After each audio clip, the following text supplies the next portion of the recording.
இல்லை அவ்வளோ எளிதாலாம் அதிமுக வந்து நகர்த்திட முடியாது. அதாவது இப்போ இப்போ இதய சார் வந்து சொன்னது வந்து எம்ஜிஆர் காலத்து மக்கள் இப்போ கிடையாது. சின்னம், ரெட்டலைக்கு தான் ஓட்டு அந்த கான்செப்ட்லாம் நிறையா மாறிடுச்சுங்கிறது உண்மைதான். ஆனால் ரெட்டலைக்கு ஓட்டு போடுறவங்க எல்லாரையும் ஏதோ ரெட்டலை ஜெயலலிதா அம்மையார் சொன்ன மாதிரி ரெட்டலையில் கழுதையை நிப்பாட்டினா கூட ஜெயிக்க வைப்பாங்கங்கிற அந்த மனநிலையிலே பார்க்க முடியாது. இன்றைக்கி வேறு லெவல்லாம் வந்துருச்சு.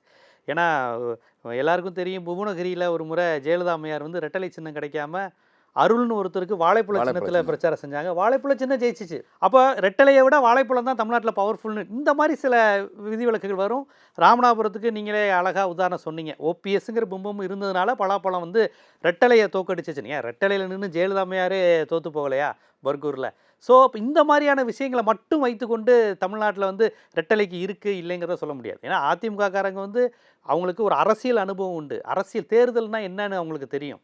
ஏன்னா ஜெயலலிதா அம்மையார் சொல்லியிருக்கிறாங்க, இந்த இடத்துல ரெட்டலை இல்லை, கூட்டணி கட்சியும் இல்லை, அருள்ங்கிற ஒருத்தருக்கு வாழைப்பழத்தில் போடணும்னு தேடி பிடிச்சி போட்டு ஓட்டு போட்டாங்க. 2001 நினைக்கிறேன். 2001 ஆமாம். 2011 நிலக்கோட்டையில் 2001லேயே சின்ன உணர்வும் இருக்குது, நம்ம சின்னங்கிற உணர்வு இருக்குது. அதை தாண்டி அம்மா சொல்லியிருக்காங்க இதுதான் சின்னங்கிற அந்த பொலிட்டிக்கல் எலக்ட்ரிக் நாலேஜ் தேர்தல் அறிவெல்லாம் இருக்க போய் தான் 2001. இப்போ 2025.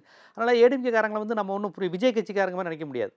சின்னமா, முகமா, விஜயா அப்படி கிடையாது. சினிமா முகத்தெல்லாம் தாண்டி அதிமுகங்கிறது ஒரு பெரிய கட்சி. எல்லோருக்குமே அரசியல் அறிவு உண்டு.